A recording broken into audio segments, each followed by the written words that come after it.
this tip, we'll cover arabesque. You've probably seen arabesque in a dance poster or on a dance bag or dance marketing. It's a pose that is iconic to ballet. There are many different types of arabesques. However, the idea of arabesque comes from the arabesque pattern, which is really ornate and has a really nice crescent shape to it. That gives the arabesque its name. There are 4 different types of arabesques. Ella and Katherine are going to show all 4 in a terre, grounded form.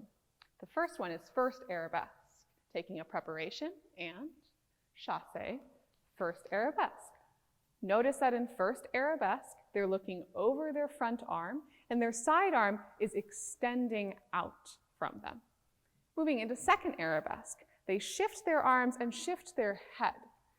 This is a position that's used in a lot of romantic ballets. Next one is third, taking an inhale, exhale coming through to third arabesque. So third arabesque might look like first arabesque, but your legs are different. You have a different leg that's extending to the back. And finally, fourth, stretching through, bringing the other arm forward and shifting the head. Fourth arabesque is known for its really long line from fingertip to fingertip. Mastering your arabesque is important because it's used in so many different ways in the ballet vocabulary. Ella and Katherine will show us a couple of those ways. The first, that you've probably seen a lot in dance, is a piqué to arabesque.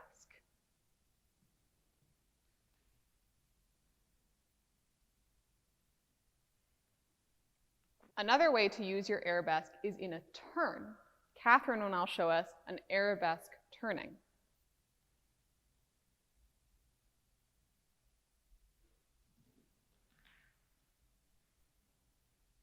One of the most challenging ways to use your arabesque is to shift it into a ponche. A ponche, meaning to tilt, brings your legs to 180 degrees into a split, but you're standing on one leg. Ella will show us going from tendu into her arabesque into her ponche.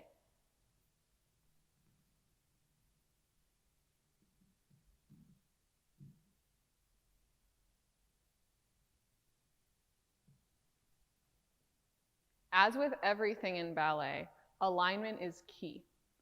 Getting your arabesque well aligned behind your spine will help you in future arabesque type of positions so that you can turn and jump and transition through your arabesque effortlessly. Katherine will help us demonstrate arabesque alignment. She's going to start in her 5th position and take her tendu back. Already from your tendu, you're starting your arabesque alignment. So if your leg isn't behind you, but out to the side, that's going to affect your arabesque alignment later on. So now she's going to bring her leg back behind her and start to lift into her arabesque.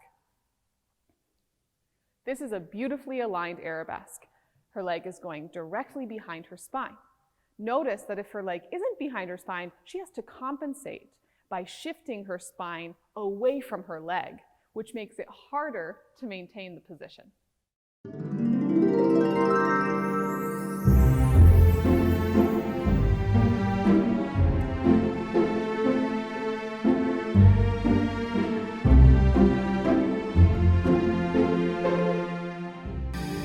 Greatmats is a national flooring retailer. Contact Greatmats for free samples, free design help, and live customer service today.